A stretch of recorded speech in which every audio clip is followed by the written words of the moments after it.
ჩვენი გადაცემის პირველი ნაწილის სტუმარია ნიკა მელია, ნაციონალური მოძრაობის ერთ-ერთი ლიდერი. მოგესალმებით. დიდი მადლობა გადაცემაში სტუმრობისთვის. ჩვენი საუბარი დავიწყოთ NDI-ის მიერ გამოქვეყნებული კვლევის შედეგებით. რა გითხრათ თქვენ როგორც ოპოზიციის ერთ-ერთ ლიდერს ამ კვლევის შედეგებმა? აქ ბევრი კომპონენტია, მაგრამ ყველაფერი ახლა ბუნებრივია განიხილება მომავალი საპარლამენტო არჩევნების კონტექსტში. დიახ, პირველ რიგში მინდა მართლაც მოგილოცოთ მამობა, მორიგი, მეოთხე, უმრავლეთ. დიდი მადლობა. სანაებმა. რა მითხრა, ვახოდა, მითხრა ის რაც ძალიან ბევრმა უკვე ვიცით. უბრალოდ შესაძლებელია, რომ ძალიან ბევრს ქართულ ოცნებაში ჯერ კიდევ მე გულისხმობ ხელისუფლებას იმედი ქონდა ქარავშუტულად ვარაუდობდნენ, რომ ასეც უდად იქნებ არაისახება ხალხზე ეს ჩვენი საქმიანობა. თორემ მე რაც მეგონა ის დავინახე, რასაც ველოდებოდი ის დავიკითხე. ძალიან ბევრმა ანალოგიურად. ქართულ ოცნებაშიც არანაკლები ციან ჩვენზე, თუ არა უკეთესად გამდგომარეობა აქვთ მათ გუნდში და მათ საქმიანობის შედეგად რა ეტაპამდე მიიყვანეს ქვეყანა. აქ თავარი რაზეც ხაზი უნდა გააისვას, ვახო არის ნდობა პრაქტიკულად ნულოვანი, შეიძლება ასე ითქვას. სახელმწიფო ინსტიტუტებისადმი, რაც შენ ახსენე. ცალკეული პოლიტიკოსების ასე მოწონება, არ მოწონება, ეს არის აბსოლუტურად მეხუთე და მეექვსე ხარისხოვანი. როდესაც შენ მთავრობას უარყოფითად აფასებს მოსახლეობის 64%, ანუ მის საქმიანობას და არც ერთი სამინისტრო არ არის, რომელიც პოზიტივში არის მოსახლეობის აბსოლუტური უმრავლესობისთვის. ეს ბევრი არ ვისაუბროთ, მარტივად გაგახსენებს, არა იმიტომ რომ უბრალოდ გავს. შედეგებით შევანაძის ხელისუფლებას, სადაც ინსტიტუტების მიმართ ნდობა, როდესაც გარდაიცვალა, ხელისუფლებამ დაკარგა მართლის სადავეები. როდესაც ინსტიტუტების მიმართ ნდობა გარდაიცვალა, ნაციონალურ მოძრაობამ 2012 წელს დაკარგა ხელისუფლება. მე არ მინდა შემეშალოს, მაგრამ დაახლოებით აირაისა და აირაის მონაცემები შევანაძის ხელისუფლების ინსტიტუტებისადმი ნდობის თვალსაზრისით და ბოლო აირაის კვლევებს თუ კი ავიღებთ ანალოგიური პარამეტრები პრაქტიკულად არის იდენტური. და ეს ნიშნავს, რომ ხელისუფლებამ უბრალოდ თქვა, რომ მე სახელმწიფო ჩამოვშალე, ჩვენ ამას საუბრობდით, ხას უსვამდით წლების განმავლობაში და დღეს უკვე ყველა დარწმუნდა. ყველაში გულისხმობ აბსოლუტურ უმრავლესობას. ჩვენ შევეხებით კიდევ 74%, როდესაც მთავრობის საქმიანობას ძვირფასო საზოგადოება უარყოფითად აფასებს და ყველა სამინისტროს დაახლოებით იგივე მაჩვენებელი აქვს უარყოფითი. ეს ნიშნავს, რომ სახელმწიფო როგორც ასეთი აღარ არსებობს და სახელმწიფოების საფუძვლებიც აქვს გამოცვლილი. ინსტიტუციების საკითხი არის უმნიშვნელოვანესი. ჩვენ აღარ საუბრობ, რომელიც მოგვიწევს ამაზე საუბარი, ბატონიკა, მე მინდა მოდით მივყვეთ თანმიმდევრობით, ეს გამოვყავით როგორც ძალიან მნიშვნელოვანი საკითხი. არჩევნების თემას დაუბრუნდეთ ასევე, სადაც არის პარტიული რეიტინგები, ქართული ოცნების 20%, მაგრამ მე ხაზი გავუსვი იმას, რაც მნიშვნელოვანია ასევე, ის ვინც არის გადაუწყვეტელი, ამომრჩეველი და ასე შემდეგ. აი ამ ნაწილში თქვენ ოპოზიციას გაქვთ თუ არა ოპტიმიზმის საფუძველი, იმიტომ რომ ქართული ოცნების რეიტინგი დაბალია, მაგრამ ცალკეული პარტიების რეიტინგიც არ არის მაღალი. ჯამურად აჭარბებს ოცნებას, მაგრამ ეს პოლიტიკურ პროცესია. აჭარბებს. ამ კვლევამ ჩვენ რა თქმა უნდა დაგვანახა და მოგცა ძალიან სუყე საკვები ფიქისთვის და მოქმედებებისთვის. სივრცე მოქმედებებისთვის არის ძალიან დიდი და მე დარწმუნებული ვარ, ყოველ შემთხვევაში ჩემი პარტიის სახელით მინდა ეს თქვა, რომ ჩვენ სწორ დასკვნებს გავაკეთებთ.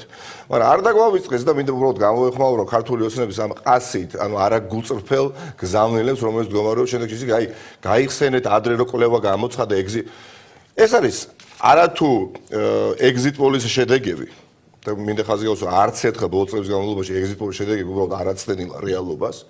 არც წინასაარჩევნო კვლევებია ეს. აქ არ არის მონაცემები, საიდანაც ჩვენ შეგვიძლია ვთქვა დანამდვილებით, აი ვინც კი მიდის, აი ეგეწოდებული ალოკაციასაც ვეძახით, ვინც კი არჩევნებზე წავა, იქიდან რამდენი პროცენტი აქვს ქართულ ოცნებას, ანუ ხელისუფლებას და რამდენი ოპოზიციას.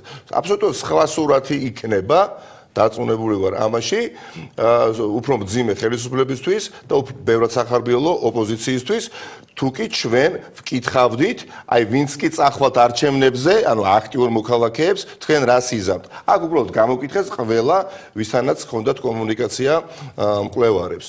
ამიტომ ეს ტყვილი უბრალოდ არის ძალიან ყავგასული და აღარ არის დამაჯერებელი ხალხი, როდესაც პარლამენტის საქმიანობას თითქმის 70% უარყოფითად აფასებს საპარლამენტო რესპუბლიკის ქვეყანაში საპარლამენტო რესპუბლიკური აქ არის ასეთ მოდით უთხრათ პოლიტიკური სისტემა, როდის საპარლამენტო რესპუბლიკა ხარ და შენ პარლამენტარს აღარ ენდობი. ძალიან კარგი სხვათა შორის პარლამენტთან დაკავშირებით, ხო, ცოტა მძიმე სურათია, ცოტა კი არა, მძიმე სურათია. ძალიან კარგად აფასებს გამოკითხულთა 1%, კარგად 8%, საშუალოდ 27%, ცუდად 40%, ხოლო ძალიან ცუდად 17%. ეს პარლამენტისთვის არის ძალიან მძიმე შედეგი. უმძიმესია და პრაქტიკულად ამას თუ დავუმატებთ ჩვენ რეალური მართველის რეიტინგს, ხო?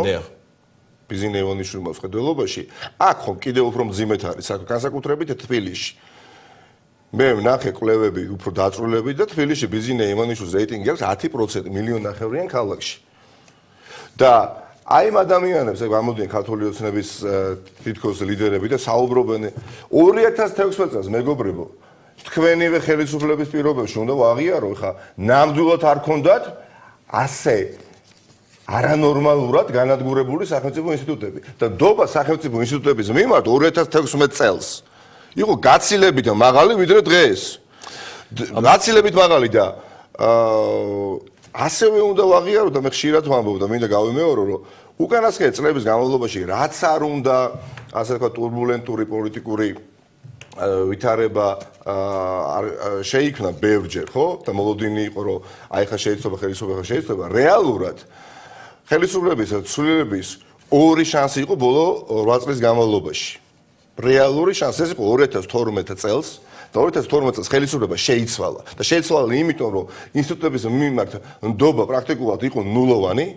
2016 წელს ანუ შემდეგ საპარლამენტო არჩევნებზე ეს მდგომარეობა არ იყო ასეთი როგორც დღეს გვაქვს ამ მიმართულებით ანუ ხელისუფლებას ჰქონდა ჯერ კიდევ რაღაცა ხელჩასაჭიდი და ვერ შეიცვალა ადრე იყო და ძალიან ბევრი მათი გზავნილი ჯერ კიდევ დამაჯერებელი იყო და 2018-ში დამძიმდა 2020 წელს, როდესაც აი ასეთი მონაცემები შენ წვირწინ გიდევს და კვლავ ყოფნის კადნიერება გამოდიხარ და კამერების თანდაცრებით საუბრობ რომ ეს არ შეესაბამება რეალობას ამით კიდევ უფრო იზიანებ შენ თავს და ქართულ საერთოდ თქვათ ოპოზიციას რა რესურსი აქვს ხომ აქ არის პირველ ადგილზე ქართული ოცნება ჯამურად ის აგებს ოპოზიციასთან მაგრამ ერთი გამოწვევა ოპოზიციის რომ მან ერთიანობა შეინარჩუნოს აი იმ საკითხზე რაზეც არის ახლა ერთიანობა მაგრამ შემდეგ რა კონფიგურაციით გავა ოპოზიცია არჩევნებზე ვინ ვისთან დაწყვილდება ეს ცალკე თემა, ეს ერთი დიდი თემაა და მეორე, ამომრჩეველი, რომელსაც ან არ გადაუწყვეტია ვის მისცეს ხმა, ან არ იცის ვის მისცეს, ან პასუხს არ ამბობს. დღეს ეს არის ამომრჩეველი, რომელიც ან უნდა გადაკაჩოს ქართულმა ოცნებამ, ან ოპოზიციამ. აი ამ შემთხვევაში რატომ ფიქრობთ, რომ ოპოზიცია შეიძლება უფრო მეტი რესურსი და შანსი ქონდეს? მე ფიქრობ, რომ ამ კვლევებით მართლაც გადაჭარბების გარეშე ქართული ოცნება როგორც ხელისუფლება დასრულებული არის და არიან აბსოლუტურად რესურს დაცლილები. მათ თავიანთ ლიმიტს თავით აარტყეს. მორჩა გათავდა რესურსი რომ მათ გააუმჯობესონ შედეგი არის გამორიცხული უბრალოდ ამოწურულია გამორიცხულია შანსი არ არსებობს უბრალოდ და არც იმედი ამისა რატომ შეგვიძლია ეს გავშალოთ იმიტომ რომ კვალიფიკაცია პროფესიონალიზმი мотивация არ არსებობს ხელისუფლებაში ხალხო როგორ წარმოგიდგენიათ როგორ შეიძლება მოსახლეობამ ერთი სიტყვა მაინც დაიჯეროს წინასაარჩევნო კამპანიაში ქართული ოცნების მხრიდან იმ საარაკო ტყუილების შემდეგ რაც მათ იკადრეს და უბრალოდ აკადრეს მოსახლეობას დაუჯერებელი ამბავია ხა ბიზნე ივანიშვილის ერთ წინადადებასაც აღარ დაიჯერებს არავინ აი მე მოვალ და ონკანში წყალი წამოვა, ამის არავის აღარ შეჯერა ბიზინა ივანიშვილის საინფორმაციო გრუდან ამოსულის. ბევრი რამ შეიცვალა ამ 2 წლის განმავლობაში 2018-ის საპრეზიდენტო არჩევნების შემდეგ, ბევრი რამ შეიცვალა. მაგრამ მაშინაც იდგა ეს პრობლემა ქართული ოცნებისთვის. არა, ასე დრამატულად ვაღიაროთ. არა, გეთანხმებით ამაში, მე თავად ვთქვი, რომ ბევრი რამ შეიცვალა, მაგრამ მე გეუბნები დაპირებებზე.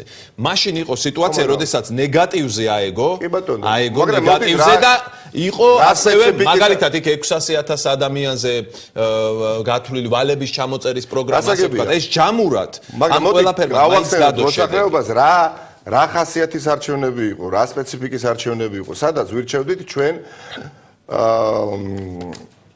უფლება შეკვეცილ ინსტიტუტში პრეზიდენტს, ხო? ანუ ერთ ადამიანს ვირჩევდით რეალურად და განცდა და რეალური იყო, ეს უბრალოდ განცდა კი არ იყო, ეს რეალური მოცემულობა იყო. დიდ ნაწილს მოსახლეობისას ჰქონდა რომ მე რომც ავირჩიო ეხლა ოპოზიციური კანდიდატი პრეზიდენტად, ძალიანად ხელისუფლებას ვერ ვცვლი. ამას რა უარყოფითი გვერდითი ეფექტები ჰქონდა ველზე, რაც ძალიან დიდ დახს ასვამს ოპოზიციის შედეგზე ყოველთვის და ხელისუფლება ამით სარგებლობს და ამაზე კაპიტალიზაციას ახდენს. ანუ დადიან ველზე, სოფელ და ეუნებიან, ახლა შენ თუ მაგალითად გრიგოლ ვაშაძეს აირჩევ, მე სუსის ხელმძღვანელი ვრჩები, კვლავ ვიქნები გამგებელი, კვლავ ვიქნები მინისტრი, კვლავ ვიქნები პოლიციის უფროსი და მოდი მე არ მაწყენიო. და ნუ მიცემ ხმას გრიგოლ ვაშაძეს და ხმა მიეცი, ანუ მიეცი მაგალითად სალომე ზურაბაშვილს. გადამწყვეტი მომენტი რომ არ იყო ხელისუფლების და ცვლილების, ეს ძალიან ბევრმა იცოდა. შესაბამისად აქედან შეგვიძლია ჩვენ რა გვერდითი ეფექტი პრობლემის სახე დავასახელოთ. ანუ თქვენ ამბობთ რომ ადამიანებმა არ გარისკს. რა თქმა უნდა, ხმის დაცვის мотиваციაც, მოდი თქვათ, ანუ საარჩევნო ხმის დაცვის უბნელს мотиваციაც გაცილებით ნაკლები ასეთი ტიპის არჩევნებზე. და აი, როდესაც ეროვნული არჩევნები არის, სადაც მთლიანად ხელისუფლება იცვლება, ერთი მხრივ გაცილებით მაღალი არის мотиваცია ხმის დაცვის, გაცილებით მეტი ადამიანი ოპოზიციოდ განწყობილი რისკავს და რისკავს საკუთარი ოჯახის უსაფრთხოებითაც კი. დიახაც, როდესაც შენ წინ დგას ერთი მხრივ, არ ვიცი, ოლიგარქი, მერე პროკურატურა, პოლიციის უფროსი, ხო? და შენ იცი რომ რაღაცა თუ მოიგო ოპოზიციამ ძირითადად მაინც არაფერი არ იცვლება, ნაკლებად რისკავ, მაგრამ როდესაც იცი რომ მე გადავდებ ჩემ თავს, ვიბრძოლებ სიმართლისთვის და ეს სიმართლე თუ კი გაიმარჯვოს ხელისუფლებიდან ჩამოვაშორებ არა მხოლოდ ერთ ცალკე აღებულ ინსტიტუტის ხელმძღვანელს, არამედ მთლიანად ხელისუფლებას ეროვნულ დონეზე. აქ უკვე სხვა შედეგი რაც თქვენ თქვით რომ 2012-ში რა მოხდა? ხელისუფლება უმოტივაციაოა თქვით თქვენ ახლა ცოტა ხნის წინ, რომ მათ აი мотиваციაც არ აქვს, მაგრამ მე გეტყვით мотиваციას. мотивაცია არის ყოველთვის ძალაუფლებაში დარჩენა და მაგალითად, როდესაც უმძიმეს დანაშაულებებში ბრალდებთ ბრალს, ხელისუფლების მაღალი თანამდებობის პირებს, мотиваციაა ის, რომ როგორც დაყავთ ახლა ოპოზიციის ლიდერები გამოკითხვაზე სასამართლოებში. კარგი ცხოვრებით არ უწევთ ამის კეთება. მესმის, ანუ მათ რომ არიარონ გამოკითხვებზე სასამართლოებში, мотиваცია ყოველთვის არის ეს, რომ ძალაუფლება შეინარჩუნონ. რატო ფიქრობთ, რომ გასწრული თანამდებობის პირები ამ დანაშაულებში ხელებ ნაფათურები, დანაშაულის ჩადენაში ხელებ ნაფათურები და თანამდებობის პირები, მაღალი და საშუალო რგოლის წარმომადგენლები, რა თქმა უნდა, მათი мотиваცია რა იქნება? მათი мотиваცია იქნება იქ რამენაერად მოვაგებიო კანონსაწინააღმდეგო ქმედებების ჩადენითაც იმ ძალას, რომელიც მე არ მაგებიებს პასუხს სამართლებრივად დაუშვათ. ხო, ეს ძალიან ცოტა რაოდენობრივად. ცოტა არიან მაინც, მაგრამ როდესაც უნიშნელო არჩევნებია, აი ეს დანაშაულებრივი ბიუროკრატიის ნაწილი იყოლიებს სხვა საჯარო მოხელეებს. მაგალითად სიტყვაზე, მაგალითისთვის ვამბობ, აი ხა როდესაც შუალედურ არჩევნები იყო ზუგდიდში. ხო? კახეთის სამხარეო პოლიციის უფროსიდან დაწყებული, მე მგონი საჯარო მოხელე არ იყო დარჩენილი, წარმოშობით ვინც ზუგდიდელი იყო, მაგრამ სხვა რეგიონში მუშაობდა ან ქალაქში, ვინც არ ჩამოვიდა და აკეთეს უკადრებელიც იკადრეს, ყველაფერი აკეთეს. მაგრამ რატო ბედავდნენ? იცით, იცოდნენ, რომ დაუშვათ რომც მოიგოს სანდრა, მე ჩავალ კახეთში და იქ მაინც სამხარეო პოლიციის უფროსი ვიქნები. მაგრამ არჩევნების დღეს, როდესაც აი ახლა ძალიან მალე იქნება ეს რიგით თუ რიგარეში, ხო? გაიღვიძებს რომელიღაცა არაკეთის ინდიციერი პროკურორი დილის 8 საათზე და საარჩევნო უბნები გაიღება, ორჯერ დაფიქრდება როგორც მინიმუმ, რომ საღამოს 8 საათზე, საღამოს 8 საათამდე მე რაიმე თუ სისულელე გავაკეთე, ამაზე ხვალზე პასუხს მაგებინებე და ეს დამიჯერეთ გაბედულებას მნიშვნელოვნად აკლებს და აისახება ეს მაგრამ მე მინდა მარტივი კიდევ ერთხელ დაუბრუნდე ამ საკითხს ის ვინც უპირატესობა რომელიც აქვს ხელისუფლებას ხშირად ის ვინც დღეს უარს ამბობს პასუხზე ის ვინც არც ერთ პარტიას არ უჭერს ხარს მოდი ასე ვთქვათ გადაუწყვეტელი ამორჩეველი იცით რა მაინტერესებს ანუ გასაგებია რომ ამ ხალხს შეიძლება არ მოსწონდეს ამ წუთას ძალიან არც ხელისუფლება და არც ოპოზიცია მე გეკითხებით რა სჭირდება იმას რომ ოპოზიციამ თავისკენ გადაკაჩოს ეს ელექტორატი მხოლოდ იმის თქმა რომ ქართული ოცნება ცუდია როგორ გეკადრებათ არავითარ შემთხვევაში დღევანდელი კვლევაც ჩვენ ერთგვარი ასე კარდიოგრამასავით და პარტიის კარდიოგრამასავით უნდა გამოვიყენოთ რა მოწონს მეტად ამორჩეველს ჩვენში და სად მიგვითითებს ჩვენ ამორჩეველი პირდაპირ და ირიბად რომ აქ გამიუმჯობესე შენი მარგი ქმედების კოეფიციენტი და დავფიქრდები და ხვალდას და შეიძლება მე ხმახშენ მოგცე დიახ მე ამ კვლევაში ოდესაც ჩავიხედე მეგობრებთან ერთად დავინახე რომ მაგალითად ეკონომიკური პოლიტიკა არის ის მიმართულება რომელიც მოწონს მოსახლეობის დიდ ნაწილს მოწონს რეალურად ნაციონალური მოძრაობის ხედვები და ენდობა ნაციონალურ მოძრაობას რომ მათი ხელისუფლებაში მოსულ შემთხვევაში ეკონომიკური მდგომარეობა მათ შორის მატერიალური მდგომარეობას გაუმჯობესდება ხო ეს არის ეს მოცემულობა არის საგარეო მიმართულებით მაგალითად 20% როგორც ჩვენ ახლა ამ კვლევით 13% ჯამური არის მოცემული ნაციონალურ მოძრაობისთვის ხო 20% მოსახლეობისა ამბობს, რომ ნაციონალურ მოძრაობათა ხელისუფლებაში იქნება ეკონომიკური მდგომარეობა გაუმჯობესდება. თერე 7 პუნქტით არის უფრო ეს გასაგებია. სად გაქვთ პრობლემა? პრობლემა, რა თქმა უნდა, არის თავარი, რაც ვერ გადალახეთ ამ დრომდე, იმიტომ რომ ამ ხალხმა არ იცის ჯერ მოგცეთ თუ არა ხმა. არა, თავარი პრობლემა მე ამ კვლევის გარეშეც ვიცოდი და ბევრმა ჩვენ უბრალოდ ყველა პარტიაში ვინც ვართ, ვიცით რაზე უნდა გავაკეთოთ გაცილებით დიდი აქცენტი და დავარწმუნოთ მოსახლეობის ის ნაწილი რომელიც ჯერჯერობით მერყეობს ჩვენ ხმა მოგცეს ხარი დაგვიჭიროს თუ არა ეს არის მიმართულება სადაც არ ვიყავით უმციკლონი მაგალითად სასამართლო ხელისუფლება ძალოვანი უწყებები და ის რომ ჩვენ ხელისუფლებაში ნამყოფი ძალა ვართ მნიშვნელოვნად უკვე შეცვლილი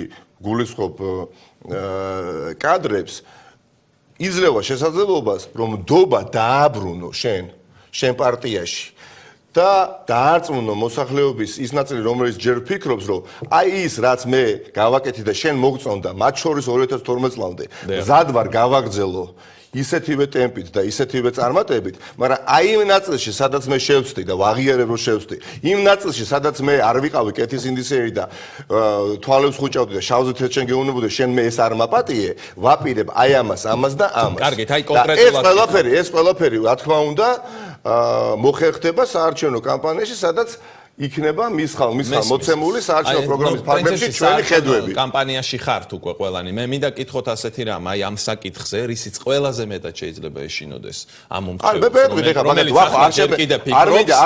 არ მინდა ქართულმა ოცნებამ რეკორდ, ანუ თავის თავს აჯობა, როგორც შეიძლება ნაფრე, ვიცი? ხო, ლაპარაკობდით ადამიანზე, აი ვიღაც ჩინოვნიკზე, ჩინოვნიკი X-ი, ვიღაც, ვინც მაგალითად არჩევნების გაყალბებაში შეიძლება იყოს ჩართული და თქვენ თქვით, რომ აი გადამწყვეტი არჩევნების დროს მან შეიძლება არ გარისკოს, იმიტომ რომ შეიძლება მისი პასუხისმგებლობა დადგეს.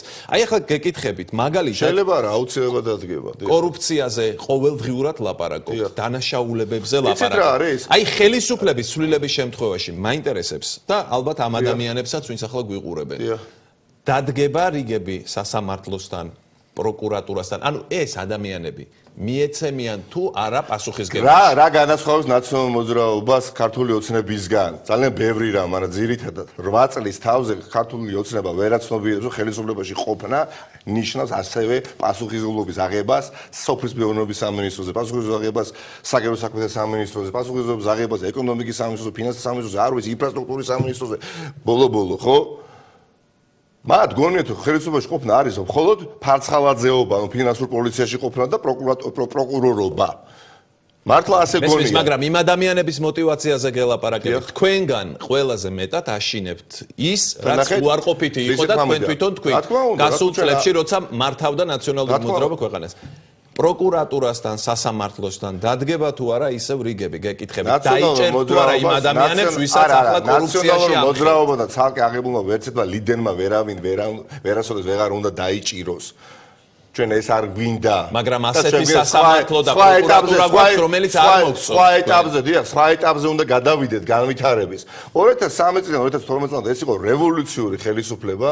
რევოლუციური ხელისუფლება იყო, სადაც 2003 წელს ქვეყნის 96% მოსახლეობისა ტაში დაუკრა იმ მოწოდებებს, როდესაც ნაციონალური მოძრაობის ლიდერები, მათ შორის მიშელ სააკაშვილი ძირითადად საუბრობდა, რომ მე უნდა მოვიდე ხელისუფლებაში, თქვენი ხარდაჭერით და ყველა კორუმპირებული უნდა იქნეს იმ ადგილზე მიჩენილი, სადაც მათი ადგილი არის. და ამ ყველაფერს 96% ხარს უჭერდა თქვენ რა გონიათ აი თუნდაც სატელევიზიო დაკავებები გახსოვთ საიდან წამოვიდა ხალხის დაკვეთა იყო ეს ყველაფერი უბრალოდ სამწუხაროდ ამ ყველაფერზე ხალხის დაკვეთა იყო კორუფციის აღმოფხრა ხალხის აღმოფხრა არა სამწუხაროდ ახამდე მიდიოდა სამწუხაროდ შესაძლებელი იყო სხვა ფორმებზე გადასვლა უკვე წლების შემდეგ ის რომ მაგალითად რომელიღაცა კორუმპირებული მინისტრი გამოიყვანეს სამუშაო კაბინეტიდან, მოდი სიმართლე ვთქვათ რა 2003 წელს ამაზე ტაშ უკრავდა ყველა 2004 წელს, ხო? და გადამლაშდა ეს ყველაფერი და ძალიან დიდი სიკეთეები რომელიც აკეთა წინა ხელისუფლებამ იქნა შევღალული ბევრის თვალში. ბატონიკა, აი რა მაინტერესებს. მაგალითად შეიცვალა ხელისუფლება და ოცნება გადავიდა ოპოზიციაში ან არ ვიცი, შეიძლება საერთოდ ვერ გააგრძელოს. სამართლებრივი სისტემა უნდა დაექვემდებაროს რეფორმას. დიახაც ეს ის კატეგორია ხალხი რომელიც მუშაობს და ხშირად ჩვენ ვაკრიტიკებთ. ეს ხანგრძლივი პროცესია. მეგეთიკებით. რისით შეიძლება ეშინოდეს ადამიანს, როცა შეიცვლება ხელისუფლება, მერე რა მოხდება მეორე, მესამე დღეს ძალაუფლების გადაბარების შემდეგ. თქვენ ეს პრობლემა გაქვთ, თქვენს პარტიას. რომ შეიძლება ამის ეშინოდეს. არა. ამ მომჩევას. ჩვენ მეორე მხრივ გვაქვს პოზიტიური გამოცდილება, ხო? როგორ შეიძლება მაგალითად ეკონომიკა 4ჯერ გაზარდო და როგორ შეიძლება 8 წელიწადში პენსია 11ჯერ გაზარდო და როგორ შეიძლება ბიუჯეტი 10ჯერ გაზარდო, ხო? 8 წელიწადია მილიარდელი ადამიანი არის ხელისუფლებაში და პენსია კი არ გაზარდა რეალურად. შეამცირა ხახნო. მართლაც ამაზე მონდომება ჭირდება უბრალოდ სყიდველობით უნარიანობა როგორც შემოსავლისა თქვენი და დანაზოგისა თუ ასეთი გაქვთ შემცირდა მაგრამ ამას ხო მოხერხება სჭირდება იმას ხო მოხერხება სჭირდება რაც ქართულმა ოცნებამ საკუთარ თავს გაუკეთა თუნდაც ნაციონალურ მოძრაობასთან მიმართებაში ხო წინა კვლევაში თქვენ ამაზე საუბრის შესაძლებლობა არ მომეცა 9%-ით მეტი მოსახლეობა კითხვაზე რომელი არის პარტია რომელსაც არასოდეს ხარს არ დაუჭერ ასახელებს ქართულ ოცნებას 9%-ით მეტი მოსახლეობა საუბრობს რომ არასოდეს ჩემ ცხოვრებაში ქართულ ოცნებას ხარს არ დაუჭერ იმიტომ რატო იცით ივანიშვილის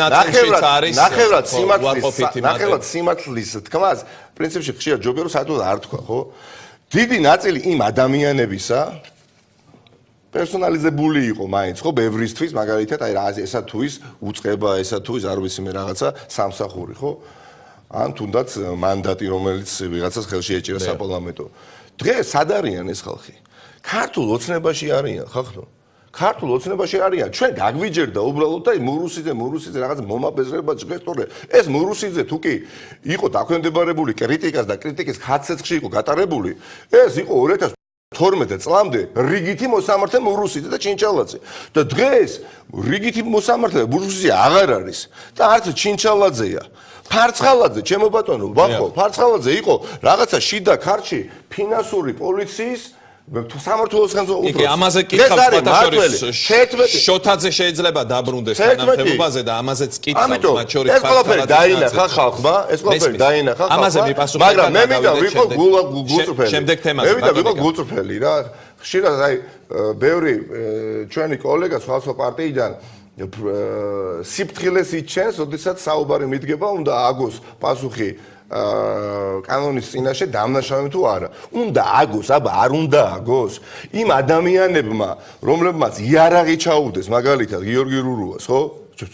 არ უნდა აგონ ამათი სახელი და გვარები ცნობილია და მე საკუთარ სოციალურ ქსელში საკუთარ გვერდზე მათი ფოტოები გუშინ გამოვდე ხო და სწორედ ამას იმიტომ რომ ეს ადამიანები არა მხოლოდ გიორგი გურუას ხლა ნებისმიერს ჩაუდებენ ამას გეკითხებით იმ სასამართლოთი და იმ პროკურატურით იმ სასამართლოთი და იმ პროკურატურით რომელიც ახლა გვაქვს და ამის შეცვლას დიდი ხანი კი ბატონო, მაგრამ როგორ ასამართლებთ ამ ადამიანებს და ხომ არ წავალთ ახალ წრეზე, სადაც კვლავ პოლიტიკურ დევნაზე და აი მაგალითად წაგების ჩვენ ეს მოტივაცია არ გვაქვს. ქართული ოცნების წაგების შემთხვევაში მაინტერესებს თქვენ როგორ ხედავთ ბიძინა ივანიშვილის მომავალს. აი ეს შეიძლება ბევრი თვალსაზრისით ბარომეტრიც იყოს იმისათვის არის, არა, როგორ გეკადრებათ, დიდწილად არის ბიძინა ივანიშვილზე დამოკიდებული.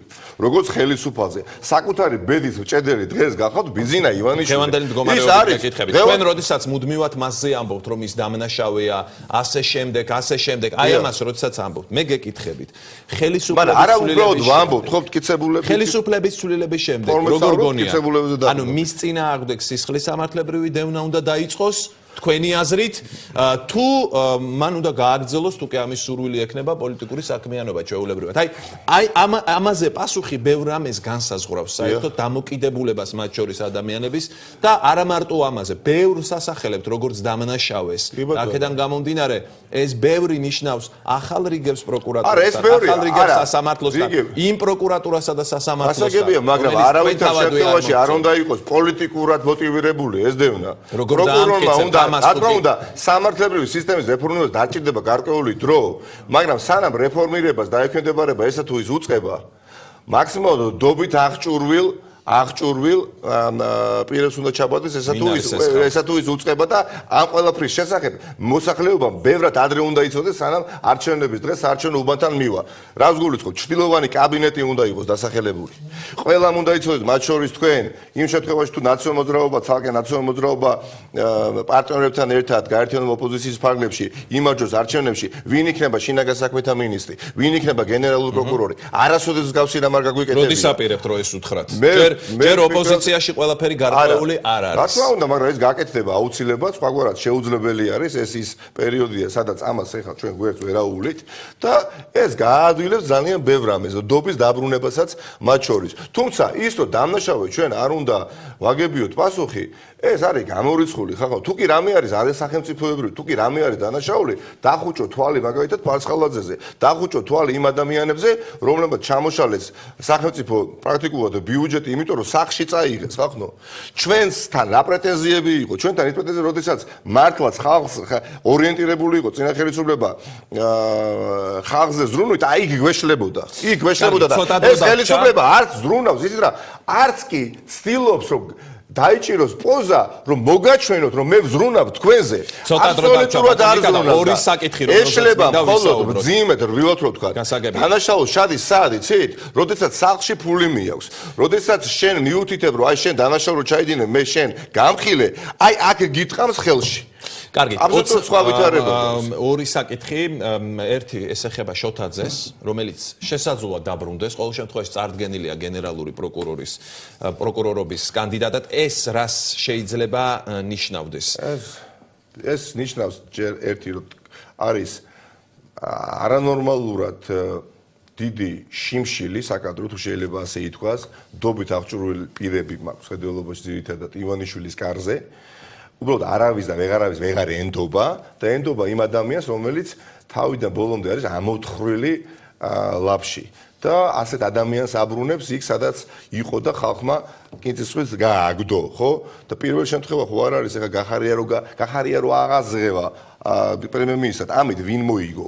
პრემიერ-მინისტრმა გახარიამ თავად მოიგო პოლიტიკურმა ფიგურამ, არა, ბუნებრივია, ბევრად უფრო დაზიანდა. ბიძინა ივანიშვილმა ამით რაიმე მოიგო? არა, კიდევ უფრო დასუსტა თავადაც და დასუსტა მისი ხელისუფლებას. და ეხა შოთაძე რომ მივა გენპროკურატურაში, რა, ამით განცდა გაჩნდება, რომ მართლმსაჯულება ქართული იქნება პირუთვნელი, მიუკერძოებელი, დამოუკიდებელი, სამართლიანი. არ ყავს არავით იმას, რა ქვია, ვახოსანაიას არ დანიშნავს გენპროკურორად, იმიტომ რომ ეს არის ადამიანი, რომელიც პირადად აკონტროლებს მაგალითად ძალოვან ორგანიზაციებს და ამაზე დგას, ხო?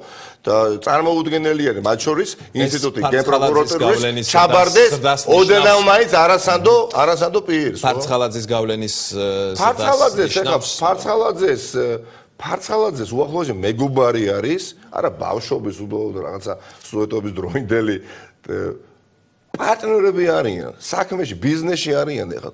დიდ ფულს შოულობენ ხალხო, რატომ არ იზრდება ბიუჯეტი, რატომ არ იზრდება ეკონომიკური პარამეტრები, რატომ არ უმჯობესდება, პენსია რატომ არ იზრდება ისე როგორც უნდა გაზრდილიყო, ეკონომიკა რატომ არ გაიზრდება? იმიტომ კი არა, რომ თავიდან ბოლომდე ორ პირი აქვს თავში ხალხო. იმიტომ კი არა რომ მოინდომო ვერ გააკეთებენ, იპარავენ ხალხო, იპარავენ ფულს, იპარავენ. როდესაც ჩვენ გყავს თითქმის ყველა მაღალი თანამდებობის პირი, რომლის მიმართაც ცნობილი არის დადასტურებულად ფაქტებით, რომ ისინი არიან კორუფციაში ჩაფლულები და სიუჟეტები გვინახავს თქვენს ეთერში, სხვა ტელევიზიებში და ამ ყველაფრის შესახებ გამოდიან და საუბრობენ, ეს ასე არ არის. როდესაც კოლევას კითხულობ, ვახო და გამოდიხარ შენ ქართული ოცნების ლიდერი ერთ-ერთი და საუბრობ, რომ არ ვიცი, ჩვენ კი ბორძიკობთო, მაგრამ ნუ წალბორძიკდით, მაგრამ წინ მივდივართ, არ ვიცი, სიმონ ნოზაძემ თქვა, ხო ეს, ხო? როდესაც შენ 14 ნოემბერს ჩააგდებ პროპორციულ სისტემაზე გადასვლის ინიციატივას და ამ დროს 70% ამავე კვლევით ამბობს, რომ მე საარჩევნო სისტემა მინდა, ხო? რისი იმედი უნდა ჰქონდეს? და მე გეუბნებით, კი ბატონო, რო არ გავექცე კითხვას, მომხრე ვარ თავიდან ბოლომდე, რომ ყველა დამნაშავე, ყველა აბსოლუტურად განსაკუთრებით ძიმე დამნაშავე, მათ შორის საშუალო რგოლის თანამდებობის პირები, როგორც არის მოსამართლეა პროკურორი. წარსდგნენ ქართული მართლმსაჯულების წინაშე, ამით ჩვენ მათ უბრალოდ წავახალისებთ თუ ეს ასე არ მოხდა. კარგით, და ბოლო შეკითხვა მაქვს თქვენთან, ბოლო შეკითხვა. და აი, საუბარი იყო, იცით რა, რაღაცა შავს ჯერთიც ასე არ არის. ხო? რაღაცა შავსი არ უნდა ვიცნობდეთ ჩვენ ქვეყნის მოსახლეობა იმ დამნაშავე მაღალჩინოსნებს სახელი და გვარითაც? მე რომ მკითხოთ, შიდა მოხმარების არის ძირითადად ის სია, რომელიც კეთება მაპატიეთ. სიები თუ მას მერე ადვილად დაუმკვიდრებენ სახელს, რომ ეს შავი სია. ეს ხელისუფლებაში, არა, ხელისუფლებაში. ცუდ ასოციაციაში ის რა იწვევს? ცუდ ასოციაციას იწვევს ის, როდესაც პირობითად ეხლა რომელი ერთი გითხრათ, ჭიდაობის ფედერაციის პრეზიდენტი ხარ და ჭიდაობის ფედერაციის პრეზიდენტი ტატამზე მოჭიდავეს სცემ ჯაჭვით და შენ ამაზე პასუხს არ გაგებიები. თქვენ შავსიას უწოდებთ ამას თუ არ უწოდებთ? ხო არ უწოდებთ შავსიას, იმიტომ რომ შავი სია რაღაც საერთოდ სია. არავითარ შემთხვევაში, თუნდაც ასე იყოს. არა, თუნდაც ასე იყოს. ერთი წუთით თქვენ უკრინდა ვიღმე რომ მოგეპარავთ ეხა და თავში ჩაგარტყათ. ან მე კარგით, მე ჩამარტყას თავში. ჩაურტყამთ. დიახ. არა ერთხელ, ხო, ბევრჯერ, ხო? აი მაგალითად ბაკურიანის გამგებელეს ოჩაღი ადამიანია. ვინმე მკითხა, ეხლა მაგალითად მელეს რომ მიეპარეო უკნიდან, რატო გააკეთეო? ჩვეულებრივად მუშაობს იქ და ან მოვა წყალი, ან მოვა, საერთოდ არ აინტერესებს, იმიტომ რომ აბსოლუტურად აქ კარგი, შავსიაზე. არა, მომისინეთ. სახელწოდება გეუბნებით რომ კი არ უნდა ვიძიო, შური. მაგრამ პირდაპირ გეუბნებით. კარგად არის მინება. ეს ნიშნავს დამნაშავეთა იდენტიფიცირებას ერთი და შემდეგ, ჩემთვის ეს არის. შემდეგ ფართო საზოგადოებამ გაიცნოს ისინი სახელობითა და გვარებით. მესმის, ახლა მინდა ბოლო შეკითხვა დაგისვა. ნახე, ჩვენ ვიცით ბიძინა ივანიშვილი, დავასვათ უჩა. ბიძინა ივანიშვილს დაკავშირებით ყველაფერი არის ნათელი. გახარეს დაკავშირებით ყველაფერი არის ნათელი, მაგრამ არის ათობით შესაძლებელია 100-მდე თანამდებობის პირი, რომლებიც არიან მორებში დანაშაულებში ჩადენისა და მათი სახელი და გვარები ჩვენ არ ვიცით. არა მხოლოდ საერთაშორისო ორგანიზაციებმა უნდა გაიგონ ჩვენის მეშვეობით მათი ვინაობა, მაგრამ ყველა მაქსიმალურად მოქალაქემ უნდა იცოდეს, ვინ არის ის პოლიციელი და ის პოლიციის განყოფილების უფროსი, ვინ სასროლ იარაღს ჩაგიდებთ ჩვენ ჯიბეში. ჩემი შეკითხვა ეხება კალაძეს, მე შესავალ სიტუაციაშიც მქონდა აქცენტი ამაზე, გამოითქვა რაღაც მოსაზრებები და ასევე განცხადებაც იყო ოპოზიციური ფლანგიდან, რომ თითქოს კალაძემ რაღაც შეუთვალა ოპოზიციას. თქვენ გსმენიათ ამის შესახებ, რომ ის რაიმე გეგმებს აწყობს ოპოზიციაში გადასვლასთან დაკავშირებით, ან გსმენიათ იმაზე, რომ ის შესაძლოა საერთოდ დააკავონკიდებს ამ ხელისუფლების პირობებში, იმიტომ რომ რაღაც კორუფციასთან ერთ-ერთი მიზეზი, რატომაც ივანიშვილი ასე გაშმაგებულად ოპონენტებს დასდევს პროკურორებისა და არის პოლიციელების მეშვეობით არაკანონიერად. არის სიძლიერის დემონსტრირება გუნდის ფარგლებში. მან უნდა ანახოს საკუთარი გუნდის წევრებს, ლიდერებს, ეგრეთ წოდებულს, მათ შორის კალაძეს, რომ არასწორი მანევრირება პოლიტიკური არ გააკეთო, თორე სადაც მე მაგალითად ოპონენტებს არ ვინდობ, ფორმაში ვარ და შემიძლია დავსაჯო, ხო, თითქოს ასე ფიქრობს. შენთანაც მოვალ და შენთანაც დაიჩუქებს აკლები. დიახაც, ჩემთვისაც არის ცნობილი, რომ დაწყებული არის და ხა აი რა სასაცილოა, როდესაც ხა კახი, ჯერ კიდევ ვერც უარყო, ხო? მართალი ადამიანი დღეს როდესაც დადგებოდა იქ სადაც კალაძე, აბსოლუტურად უარყოფდა და იტყოდა და არც უჭირს, ხო? ბევრჯერ უთქე გამოიქანეთ ხა ფუნიკულიორიდან, იქ სიგანე, არ ვიცი მე, სიგზე რა ეპითეტებით არ ამკუთხედავენ ოპოზიციას და ჟურნალისტებს. მე მას დღეს არ უარყვია და მას არ უთქვამს დღეს რომ რასისულელია და ვერც უარყოფს, იმიტომ რომ დიახაც მიმდინარეობს დიდი ხანია უკვე სისხლისამართლის საქმის ფარგლებში გამოძიება მის უახლოესი გარემოცვის წინა შეიძლება შემოთვლას ოპოზიციისთვის თქვენ იცით ამის შესახებ ვის რა შეუთვალა კალაძე ასეთი რამ საერთოდ იყო ბუნებაში ოპოზიციაში ნამდვილად არ ვიქნებოდი მე რომ ის ურთიერთობა მქონდეს რომ კალაძე შემომითვალოს მე ხო ისინი არიან უბრალოდ გასვლილები კორუფციაში და ერთმანეთზე აგროვებენ კომპრომატებს უბრალოდ დღეს უფრო მეტი აქვს ძალაუფლება ივანიშვილის ვიდრე კალაძეს ხო ეს ჩვენ ყველამ კარგად ვიცით და ცდილობს ბიძინა ივანიშვილი რომ ყველაფერი მოაწესრიგოს მისი შეხედულებების სამებრ და თუკი უნდობლობა აქვს ამ ადამიანის მიმართ ხო ჭკუა ასწავლოს ჩემი მოლოდინი არის შემდეგი რომ უახლოეს პერიოდში კალაძეს გარემოცვის არაერთ ადამიანს ეს იქნება არ ვიცი მე გამგებელი იქნება მერის მოადგილე იქნება უახლოესი მეგობარი შესაძლებელია პარლამენტის წევრები ყავს ბიზნესმენები კახი კალაძეს ხო დააკავებს რითიც რა თქმა უნდა ერთის მხრივ კალაძეს წარმოაჩენს როგორც კორუმპირებულს და მეორეს მხრივ ეცდება მაგრამ ამაოდ ბიძინა ივანიშვილი საზოგადოებრივ იმიტომ არაფერი მის ხელში აღარ მუშაობს წარმოჩინდეს შემდეგნაირად რომ ხო ხედავთ მე კორუფციაზე ვებრძვი და დავაკავე მაგალითად ჩემივე მაგალითად ისე რა დამოკიდებულება გექნებათ კალაძე რომ ოპოზიციაში იხილოთ. აი ეს პროცესი რომ დაიწყოს ახლა ოპოზიციაში გადასვლის. აი როგორ შეხედავთ ამას როგორც ოპოზიციის ერთ-ერთი ლიდერი? მე ვფიქრობ ეს პროცესი კახი კალაძეს დაწყებული აქვს არა იმიტომ რომ მას ოპოზიციაში უნდა ყოფნა და ბიძინა ივანიშვილის ოპოზიციაში უნდა ყოფნა. უბრალოდ გაიგეს იქაც კი რომ კალაძე აკეთებს ფულს. და არის კორუმპირებული. მართლაც ასეა, მე არ მიყვარს ესე მარტივად რაღაცა იალიკების მიწებება, მაგრამ ასე არის ხალხო და ძალიან ხშირად ერთმანეთს შეცდომაში შევიყვანთ ხოლმე და საუბრობთ ისე და შეძლებული, არ არის შეძლებული კახი კალაძე როგორც ფეხბურთელი ბოლო წლებში არ ყოფილა და ნოღაიდელთან ერთად სანამ პოლიტიკაში მოვიდოდა აქტიურად, ნოღაიდელთან ერთად ბიზნეს აწარმოებდა და მთახონდა რაღაც ბახატის ნახატ ერთს დავაწყდა. იმ ოპოზიციაში გაკოტრებული იყო ეს ადამიანი, გაკოტრებული. სანახად ვერ იყანდა ერთმანეთს. მაგრამ მოახერხეთ რაღაც საკითხის ეს ადამიანი დავასრულე ეს ადამიანი იყო გაკოტრებული და თუ შეიძლება მინდა ეს ვთქვა ძალიან ბევრი და გვარებით შემიძლია ჩამოგითვალოთ ფეხბურთელები ევროპელი და არა მხოლოდ ევროპელი რომლებიც თამაშობდნენ ძალიან ტიტულოვან ევროპულ კლუბებში მილანში იუვენტუსში თავის დროზე ბევრ ფულს შეულობდნენ მაგრამ გასულა წლები და 20 და 30000 ევროს ქთამისახით აღებისთვის დაუკავებიათ მათ შორის იტალიაში მათ შორის იტალიაში და ეს ადამიანი დიახაც არის კორუმპირებული და ეს უკვე იმდენი მოახერხა რომ ბიძინა ივანიშვილმა ძალიან კარგად იცის